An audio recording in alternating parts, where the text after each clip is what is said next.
Hello everyone from WHO headquarters here in Geneva. It's June 3rd. My name is Tariq and we welcome you for the regular press conference on COVID-19. Welcome to everyone watching us on a number of our social media platforms and to all journalists who are watching us on Zoom, who can click raise hand and they will be able to ask the question later. We thank our interpreters who are here with us today and who help to have a simultaneous interpretation in 6 UN languages plus Portuguese plus Hindi. Journalists who are on the Zoom can ask questions in 6 UN languages and the Zoom. We have with us today Dr. Tedros, WHO Director General, Dr. Maria Van Kerkhove, Dr. Mike Ryan, and Dr. Soumya Swaminathan, our Chief Scientists. So I will give the floor to Dr. Tedros for his opening remarks. Thank you, Tariq.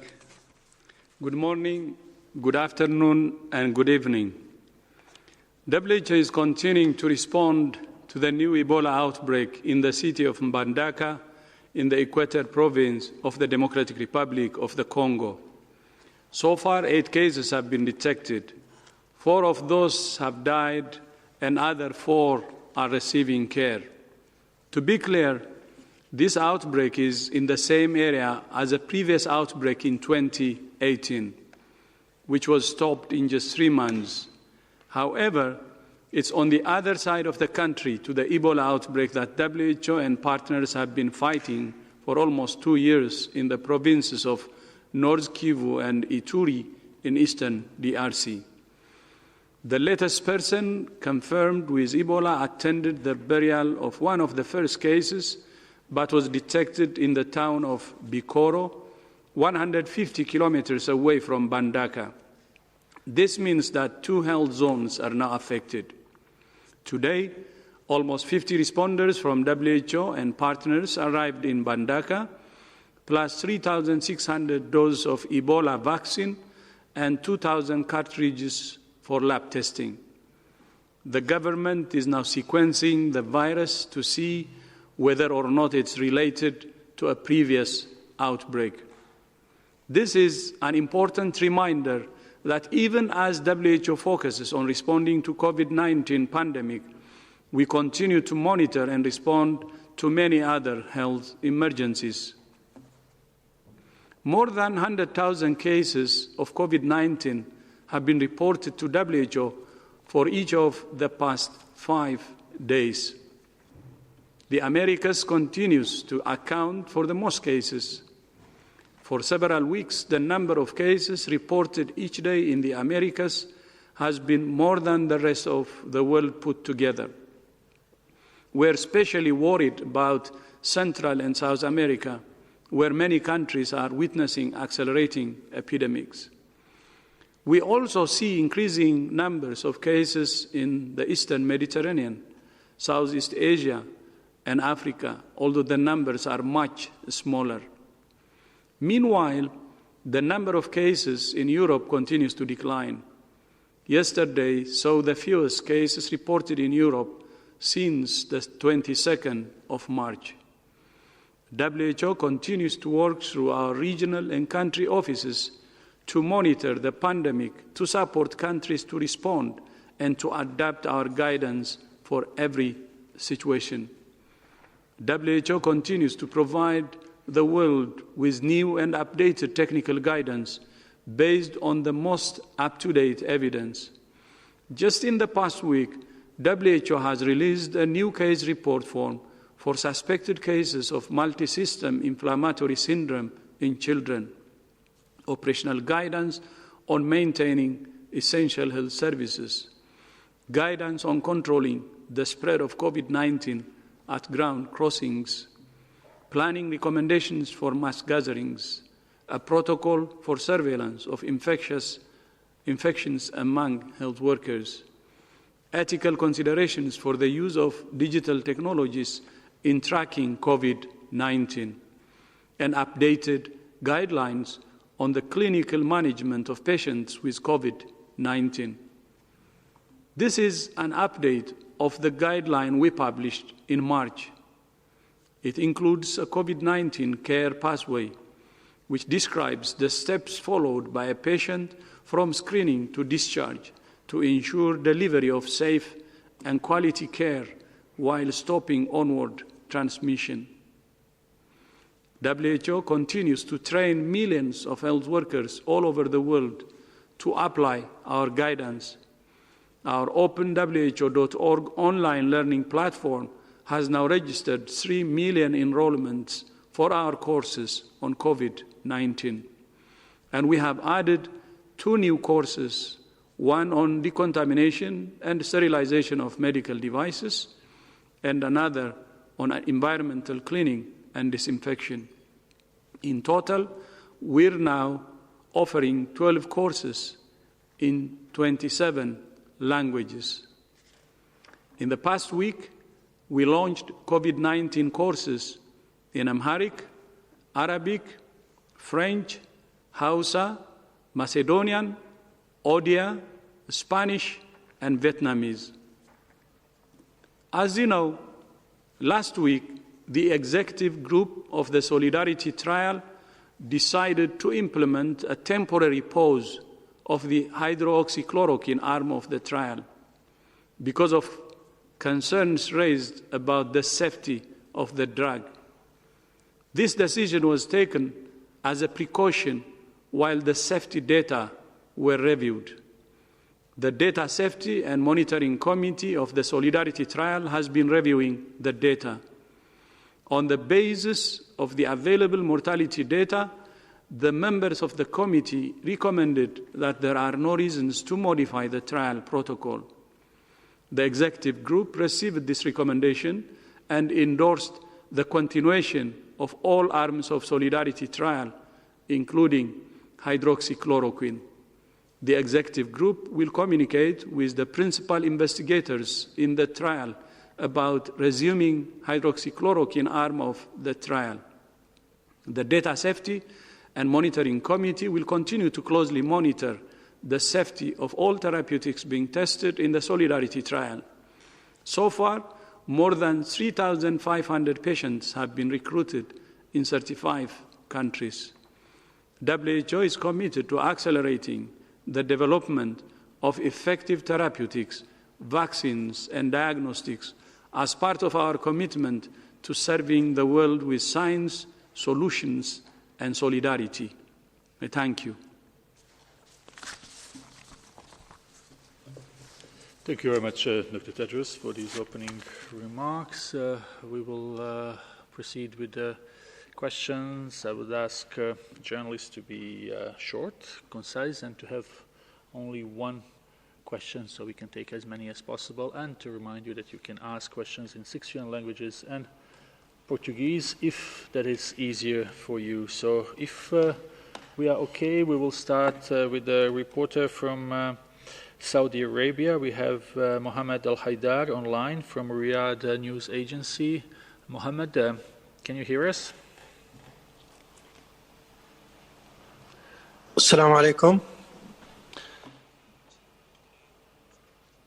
Assalamu alaikum. Yes, please, go ahead. Yes, we can hear you well.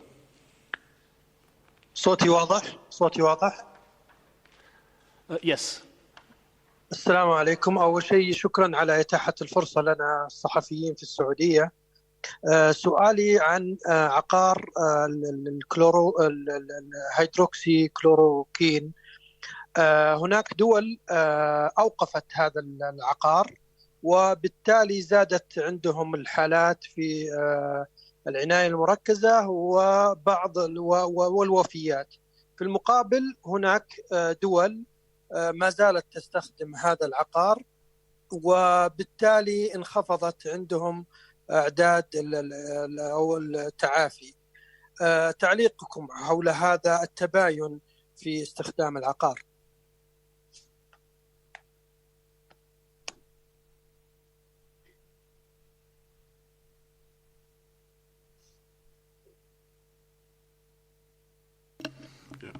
Maybe I can start, and Dr. Sumia can supplement. I think Well, I respect the spirit of your question. I think we need to be very careful in making associations like you've just made, because to assume that the use or not of a drug in general in a country is resulting in increases or decreases of cases is not something that one can do, quite frankly. What we have done as WHO and many other researchers around the world and national authorities have done is put in place randomised controlled trials in order to test which drugs are effective and which drugs actually help patients and save lives. We thank all our partners around the world who are participating in the Solidarity trials, but there are other recovery trials and other discovery trials happening right around the world to look at what are the most effective drugs in use right now against COVID-19. With regard to the specific issue of hydroxychloroquine in this trial, Sumia may wish to add more detail regarding that. I think just to add to what Mike said, as of now, there's no evidence that any drug actually reduces the mortality in patients who have COVID-19, and in fact, it's an urgent priority for all of us to do the needed studies, to do the randomized clinical trials in order to get that evidence as quickly as possible. So WHO is very much in favor of and encourages the continuation of randomized trials that are looking at different drugs to reduce mortality, but also to reduce the severity of the illness. And these are the big public health questions that we are trying to answer. And again, to repeat what we've been saying all along, observational studies have limitations. You can do analyses, but there are so many potential biases in the way that patients are managed in a regular clinical setting that the only way to get definitive answers is to do well-conducted randomized trials. And it's particularly important in emergency settings to do these, because that's the only way to find out what really are those drugs or those strategies that will reduce death, that will reduce illness, that will reduce infection rates in communities. And we should be guided by the science and by the evidence. Many thanks for this. Now we will go to Brazil, to Lara Pinheiro from Globo. Lara? Hello, can you hear me? Yes. Good afternoon. Thank you for taking my question. My question is actually about the new drug, which Russia claims they have, which Russia actually approves to treat COVID-19. And they claimed it was effective against it, but I want to know what the current position of WHO is. And also, they said that the number of patients tested for it was 330 people. I wanted to know also if this was a big enough sample to actually test a drug's effectiveness. Thank you.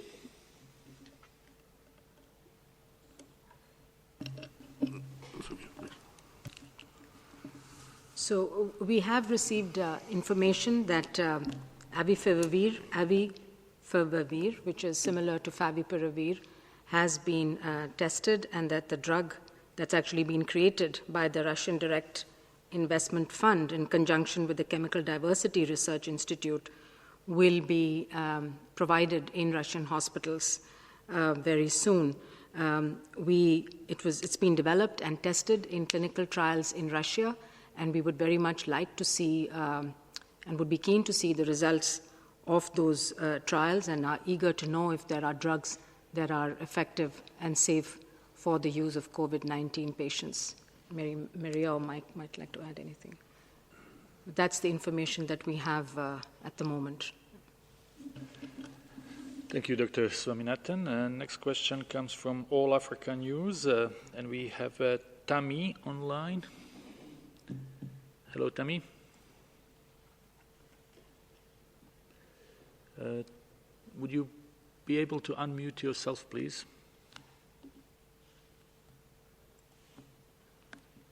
Hello, yes. Yes, it's okay now. We can hear you. Among the many reasons that you are trying so many therapies and trials for COVID-19, including hydroxychloroquine, if it can be done safely, and are counseling caution in lifting lockdowns too quickly, is one the danger that the more the virus spreads, the greater the likelihood that it could become more dangerous? I mean, can you just repeat the question? You just got broken at the end of your question. Yes, sorry. You heard the first of the first.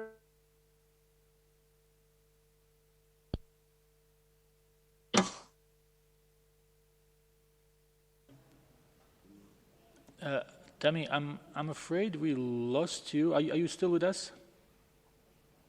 I am with you. Okay, can please. You hear me? Now we can. Let's try one more time. Please, just the final part of your question. Okay, just the last part is among the reasons that you're doing all the things that you're doing, the danger that the more the virus spreads, the greater the likelihood that it could mutate and might make it more dangerous? Or is that a concern behind the many therapies you're trying and the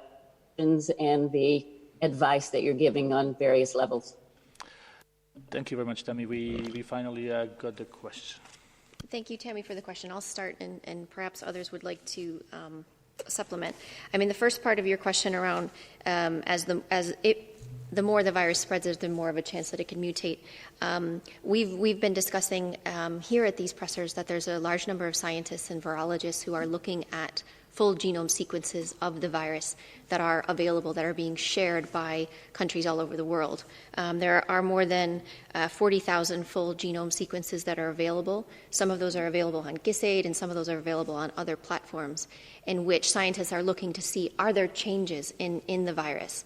And as it is a coronavirus, it is an RNA virus, there are normal changes in this virus that one would expect over time. None of these changes so far indicate that the virus itself is changing in terms of its ability to transmit or to cause more severe disease. But there are many people who are looking at this and are looking at the fine details of the sequence itself to follow up and to discuss whether or not any of these changes can reflect a change in its behavior. But I do think an important point, not related to the sequence, and your question about with the more time that this virus circulates, can it become more dangerous? And I think part of that answer is yes, because people grow tired. It's very difficult to keep up all of these measures, and we must, remain strong and vigilant to have governments fully engaged and people fully engaged. As these lockdowns are lifted, that has to be done in a slow way. And in some situations, these measures, these public health and social measures, may need to be reintroduced again. And that may frustrate people, which is completely understandable. And that, in a sense, could make the virus more dangerous because people become complacent. And it's important that no one becomes complacent. This is far from over, and we must continue to practice the hand hygiene and the respiratory etiquette, the physical distancing, listening to our leaders in terms of the measures that they have put in place. Stay home if you're unwell. And those are the types of measures that must remain in place. And so it's just more of a caution that it could become more dangerous if we become complacent. But the virus itself is stable, is relatively stable. There are changes that are expected, but they aren't changing, they aren't mutating in a way that makes the virus more transmissible or more severe. Yeah, and if I could just supplement, because Dr. Tedros, sitting beside me here, has been saying again and again and again that this is a dangerous virus. It is dangerous enough as it is, and that's why we're fighting it.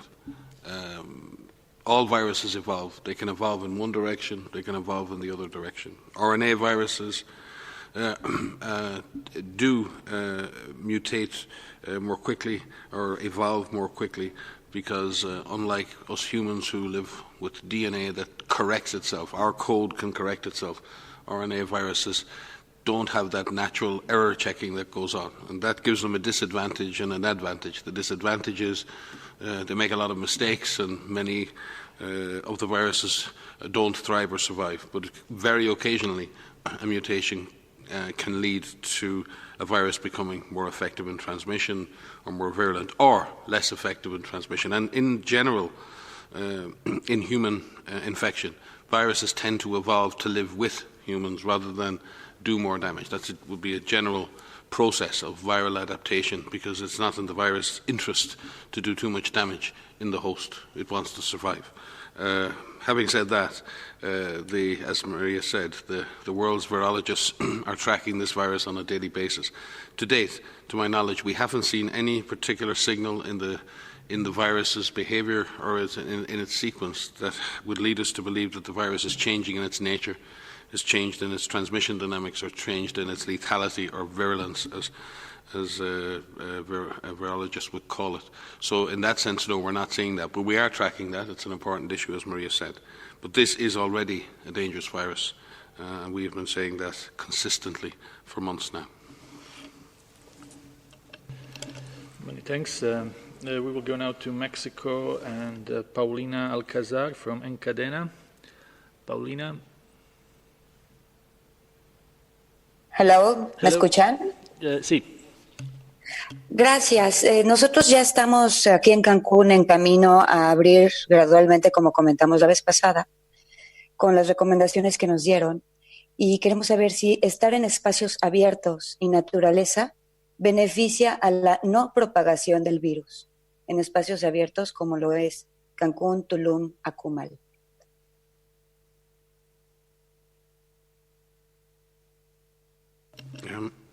I can begin and Maria can follow. I think this virus spreads from person to person by the droplet or respiratory route, or often by the contamination of surfaces by someone who has symptoms or someone who's shedding the virus. So in that sense, being out in the open is a very good thing. Being out in the open air is a very good thing. It's good for one's general health, and I think it's good for avoiding infection as well. As long as you're not out in the open with thousands of other people crowded together, then yes, it's a good thing in general for health. And so we could only encourage people in the right circumstances that happens. And as countries open up, we're seeing more and more parks and other amenities are being opened to people. But I think it is important that you listen to local authorities. They have to manage these public spaces, and they're precious public spaces, but they also have to keep those public spaces safe and allow people to mix in a safe way. So yes, we should be using nature to heal ourselves and to heal our communities, but we also need to abide by the public health advice that authorities give for the use of those amenities. Maria? Many thanks. We will go to India today now. We have Ankit with us. Hello, Ankit. Good evening. Good evening. What do you have to say on the AP report published earlier, which cited internal WHO recordings and claimed that, in your own view, China delayed providing the details to the WHO by at least 2 weeks? Is the report factual, and what is your response to this? Thank you. Our leadership and staff have worked night and day in compliance with the organisation's rules, regulations, to support and share information with our member states equally and engage in frank and forthright conversations with governments at all levels. That's what I would like to say. Thank you very much, Dr. Ryan, for this. Let's try to have Isabel from FA News Agency. Isabel?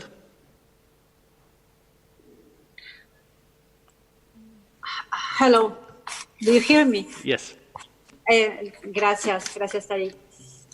Quisiera preguntar por qué la situación es tan mala en Sudamérica y Centroamérica, a pesar de que muchos países de estas regiones implementaron medidas de contención muy temprano, incluidos confinamientos estrictos.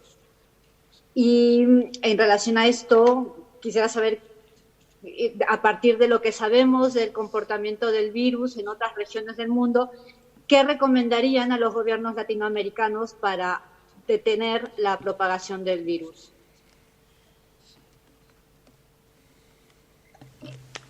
I can begin. I think, first of all, when we look at Latin America in general, it's important, and the Americas in general, it's important to distinguish that, as happened in Europe, as happened in Southeast Asia, the epidemic is not at the same stage of development in each and every country. The small island states in the Caribbean have done a superb job in containing the virus and in stopping disease and in saving lives. But we are very concerned about Haiti at the moment because of its unique circumstance, its unique fragility, and the fact that the disease is accelerating in a highly vulnerable population. And I think you can say the same on each sub-region for the Central America. Similarly, we are concerned about the disease situation in places like Nicaragua. However, we're seeing a different scenario in other countries. Similarly, in South America, we see increasing continued intense community transmission in places like Peru, in Brazil, and in other countries. We might have said the same thing a number of weeks ago in Europe or in North America or other places. Why is the situation so bad? The epidemic has developed in each and every region or sub-region in a slightly different way, but what has been common to many regions has been intense community transmission. And it is clear that once that intense community transmission has been established, it's very difficult to root the virus out. And it takes a comprehensive strategy, not just public health and social measures. It requires to have a highly involved and empowered community. It requires strong coordination and governance at government level. It requires all of society approach. It requires sustained commitment. And it also, even in those situations, you see particular settings in which the disease can take off and cause a tremendous amount of suffering and death. We see that scenario in Europe and in North America in long-term care facilities. We've seen that emerge in closed settings, in detention centres, in others. So there are particular settings in which the disease can amplify and cause more difficulties. We've been saying again and advising since the beginning of this global epidemic that it's this ability to implement a whole series of measures across society that allow a country to bring a disease under control, continue to suppress the virus, and ultimately exit all of these measures. We've seen many, many, many good examples of that. And it's not that every country has done the same thing. What's been remarkable in this is that countries have done slightly different things according to their context. But what countries that have been successful have done is they've taken all of those measures. They've been very serious about community engagement. They've been very, very serious about educating people and bringing the community along with them. They've been clear in their communications. They've let the response be driven by science. They have implemented and tried to sustain surveillance and finding the virus at all times during the response, even though it's very, very difficult when you have very intense transmission. And they have focused on targeting their public health and social measures and sustaining those measures and only lifting those measures when they see indications that they're making progress. So it's not one thing or another. So in terms of advising countries in Central and South America, it's about persistence, it's about consistency, it's about making sure that your messages are clear, making sure your community is on board, and ensuring that you're driven by science, driven by the evidence. That evidence is global in the sense that there are global facts and global knowledge, but it's also local. There's a local context and there's local learning. So we need to adapt global knowledge, but we need to implement with local knowledge as well.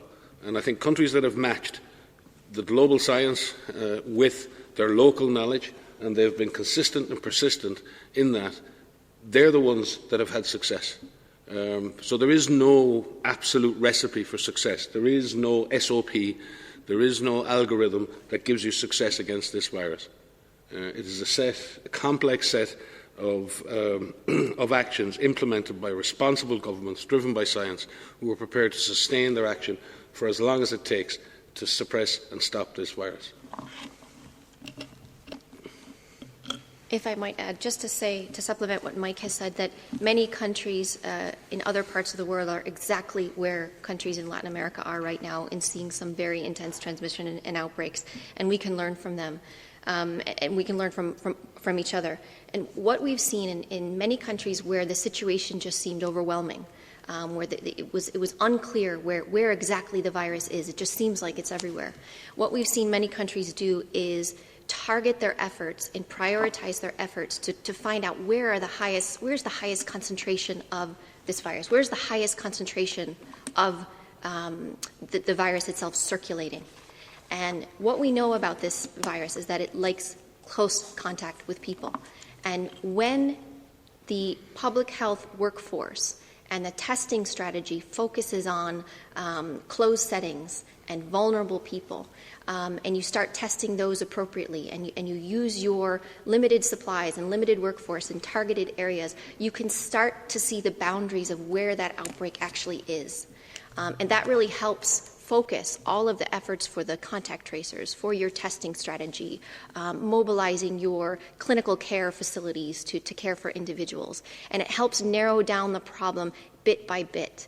And tackling this virus at the lowest administrative level as you can is helpful. Looking at it at the national level is one thing, and having a strong national plan, but implementing these efforts at the lowest administrative level will be helpful to help you find where the virus is and target what you need to do. Another way countries have tried to tackle overwhelming epidemics is to focus on vulnerable workers, vulnerable people. These are our frontline workers. These are healthcare workers. And in Latin America and in many countries across the globe, we see an alarming number of healthcare worker infections and an alarming number of healthcare deaths. And so prioritizing testing there will help you see where the virus is and who's getting infected, looking at your older populations, looking at people with underlying medical conditions so that they are prioritized for care, so that we can ensure that those individuals do not develop severe disease and die. And as Mike said, adapting your efforts to the situation, to the context in where you live, and to do that at the lowest administrative level as you can help break down the problem. Looking at it at a national level is important, but targeting those efforts at the lowest administrative level as you can help break down the problem and start to tackle it bit by bit. We will now go to the Ricardo Bagnato with us. Ricardo, can you hear us? Yes, I can hear you. Can you hear me? Yes. It's great. Thank you very much. Thank you, Mr. Ryan, to have read a statement about the reportage about the inquiry of AP and Associated Press, but still a question. Do you confirm the quotes appearing on this inquiry? According to this inquiry, the quotes, your quotes and Mrs. Kerkhove quotes. And for Director General, please, do you confirm that China delayed releasing coronavirus info as written on this inquiry? Thank you, Ricardo. I think Dr. Ryan already answered this question, so unless there is something else that our speakers would like to add, we will move to a next question. We have Elena Sanchez from EU Observer. Elena, can you hear us? Can you unmute yourself, Elena? Can you hear me? Yes, now it's okay. Yeah, actually, it's a follow-up on the question of my colleague just made. I don't want a confirmation exactly on the topic, but I was wondering more how this kind of reports can affect actually the relationship between China and the WHO. Well, I think the answer will be just the same as to our friend Ricardo from Swiss TV, that Dr. Ryan has made a statement on this particular topic. So unless there is something else to add, we will move to Health Policy Watch. We have a Gracie online. Gracie? Yes, can you hear me? Yes. Hi, thank you so much for taking my question. So I have a question regarding the recommendations for public use of facial coverings. So the SAGE Infectious Hazards Group released recommendations saying that basically facial coverings, supporting the use of facial coverings by the general public, especially for public transportation or, just conducting like daily tasks outside. And I was wondering if the WHO is planning on updating official guidance on mask use to follow those recommendations. Thank you very much. So thank you very much for that question. Yes, indeed, the STAG, the Strategic Advisory Committee for Infectious Hazards, did release some notes from a meeting that they had. And we are planning to update and release new guidance on the advice of the use of masks in the coming days. But just to outline that WHO works with a large number of groups, including the STAG, as well as expert networks that are global expert networks and guideline development committees and civil societies to evaluate all available literature on a variety of topics, including the use of masks. But I think what is important is from our April 6th guidance, what we did put out and what we continue to say is that masks alone are not enough. Masks must be used as part of a comprehensive strategy for COVID-19, including all of these public health measures: test, treat, isolate, trace, and quarantine contacts, all of these measures. And in our April 6th guidance, what we did is outline a number of situations and support for decision makers in taking decision about how and where masks could potentially be used. And in that guidance, we outlined areas and settings where, for example, physical distancing couldn't be achieved, that a mask could be considered. And so we are seeing a number of countries across the world now adopting that and indeed using our guidance and making decisions to say in situations where we can't do these public health measures and we can't do physical distancing, a mask would be useful. And so we're actually trying to track that to see with masks, but with all of the interventions that countries are using, and how this is adopted at the country, at the national, and indeed the subnational level. But we will be issuing guidance in the coming days. And just to add in that context, and to confirm what Maria said, we have said in this presser on a number of occasions that we would fully support countries implementing broader use of masks in specific contexts as part of a comprehensive strategy. Our concerns were using masks as an alternative to all of the other measures. Masks should be additive to the risk management process. There is no zero risk, unfortunately, in this fight against COVID-19. We're all experiencing that as we move back to work, we move back to school. Everyone is concerned. What are the risks? How can I reduce risk? How can I manage the risk to me or my family? We see masks as part of that continuum of risk management, not as an alternative to public health intervention, not as an alternative to physical distancing, not as an alternative to surveillance, not as an alternative to lockdowns, but as part of a comprehensive, evidence-driven strategy to be able to rebuild our economies and rebuild our societal interactions. And in specific reference to the use of face coverings at general population level, and Maria is right, and the team will be issuing updated guidelines across a range of issues related to masks, not just community use of masks, but I also think masks in other settings. But with regard to the use of masks at community level, they would mainly be used for the purposes of source control. In other words, for people who may be infectious, reducing the chances that they would infect someone else. And I would again reiterate that if someone is sick, if someone is symptomatic, they should be at home or they should be in a medical care facility. And therefore we need to be really, really careful with the use of masks for source control. There are always situations in which someone is unaware of their symptoms, and then the use of masks for source control could be a useful additive. But it is not an alternative. And let me say it again, it is not an alternative. Symptomatic individuals moving about within our communities is not a good thing, and masks are not an adequate way of managing that risk. The adequate way of managing that risk is supporting that symptomatic person with adequate care, ensuring that we identify all of their contacts, that their contacts quarantine for 14 days and supported in that quarantine. And in that context, that is the primary and best way to manage this, and as Maria said, to break the chains of transmission. Masks are a potentially important adjunct, and many countries are using that in a very, very measured and a very, very credible and a very, very responsible way. And I think our guidance will reflect that responsible use. Many thanks, Dr. Ryan. So let's go to the next question. We have Jeremy from RFI. Jeremy? Can you hear me? Yes. All right. Thank you so much for taking my questions. Hello to everyone. I will ask my question in French, if I may.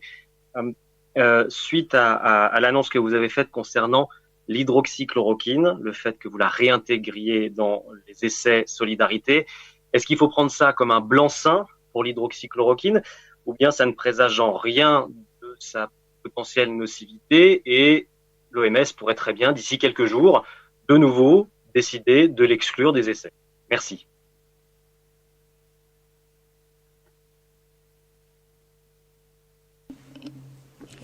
I think we have to be very careful about how we describe these decisions. So when we announced last week that we were temporarily suspending the enrollment into the hydroxychloroquine arm of the Solidarity trial, it was based on some reports of increased mortality that was described in a large group of patients, and increased mortality among those taking hydroxychloroquine compared to those who were not. And so the committee took the decision to protect the safety of the trial participants with abundant caution while we looked at our own data and while other trials, ongoing trials of hydroxychloroquine like Recovery in the UK, looked at their data, which is a fairly substantial data set of over 11,000 patients. We are now fairly confident, not having seen any differences in mortality. The data safety monitoring committees of both Solidarity and Recovery have recommended that the trial can continue. We're still talking about a clinical trial that's testing this drug for its efficacy and safety among patients who are hospitalized with COVID infection. We make recommendations for the use, routine use of a drug based on evidence. We have a process. We set up a guideline development group. It reviews all the evidence. Systematic reviews are done of both randomized trials and other kinds of evidence that are available. And based on all of that, WHO then recommends the use of a drug or a strategy for a particular disease. This is the standard process. And so decisions taken about a trial are driven by what's happening within that trial, and there are committees like the Data Safety Monitoring Committee or oversight bodies like a steering committee that advise what should be done for that particular trial. And that's very different from making a recommendation for the use of hydroxychloroquine or any other drug for either treatment or for prevention. So like we said, we hope that the ongoing trials will continue till we have definitive answers, because that's what the world needs today. We owe it to the patients to have a definitive answer on whether or not a drug works or doesn't work, and that can only be done through well-conducted randomized trials. So we encourage the other trials to continue, of course, each of them being monitored by their own committees for safety periodically, and that's what we will do. And it's possible that in the future we make other changes in the trial. In fact, that's why it was set up as an adaptive trial design, so that we can add arms and drop arms, but all of that is done based on very careful examination of the data and the evidence. Many thanks. We have time for one, maximum 2 questions, so let's try to get Gabriela Sotomayor. Gabriela, can you hear us? Please click unmute.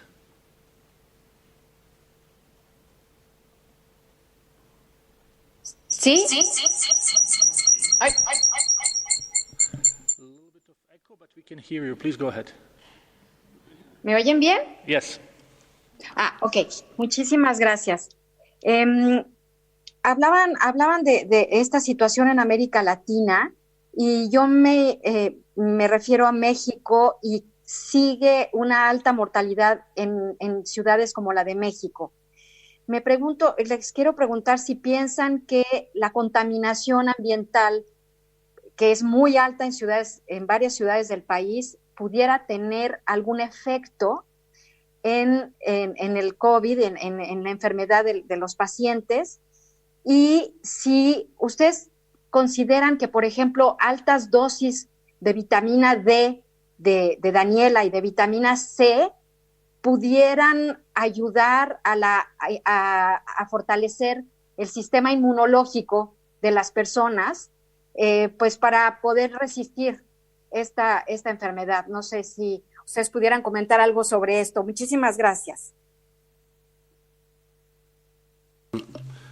On the issue of vitamins, I don't believe there's any specific evidence that vitamins prevent or can treat COVID-19.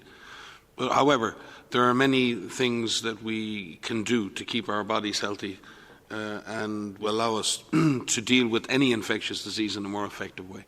So a healthy diet and sometimes supplementing those diets with appropriate vitamins is a very positive way to keep oneself healthy. But I do not think it's possible to say that any particular vitamin concoction or any other, for that matter, is associated with better outcomes in COVID-19. However, I'm sure we can refer to, we're tracking so many different studies around the world at the moment on the use of specific therapies, but I'm not aware of vitamins being used as a supplemental therapy in any of the trials that are currently underway, but we can check that. With regard to air quality, again, I think it's difficult to make associations. There's no question that poor air quality is associated with chronic lung disease and chronic obstructive pulmonary disorders. And we do know that people with underlying chronic conditions of the respiratory system and heart and cardiovascular system have higher mortality rates in this. So it's logical to assume that if someone already has damaged lungs from severe outdoor or indoor air pollution, it is logical to assume that they will be more affected by this virus, especially if they become clinically unwell. I'm not aware, and Maria may correct me on this, I'm not aware of any specific studies that have associated air pollution with worse outcomes, but it's a very interesting avenue of study, and we do know that for certainly indoor air pollution is associated with much higher rates of respiratory disease in children and sometimes worse outcomes.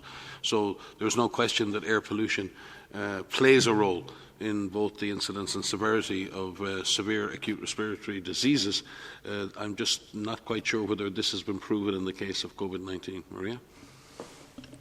So it hasn't yet, but it doesn't mean that those studies aren't underway. I'm not aware of studies specifically looking at pollution, but I do want to add to what Mike has said is that we have seen quite substantial reduction in pollution during this pandemic with the reduction in people's movement.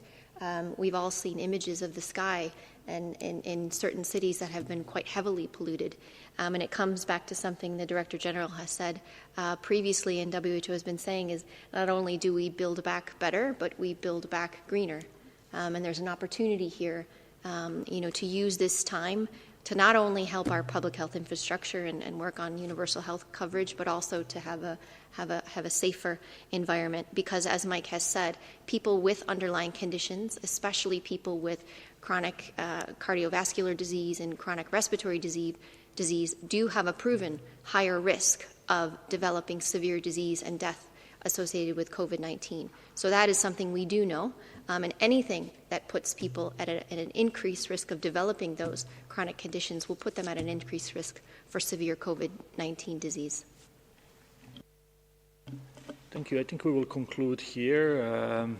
We will have an audio file available as well as transcript. We also sent you a number of news releases, feature stories coming on different topics, not only from the headquarters, but also from our regional offices, as well as invitation for the press conferences that are held by our different regional offices. So you're welcome to listen to that as well. And from my side, I wish you a very nice day and evening. Thank you. Thank you, Tariq, and thank you all for joining. Thank you so much.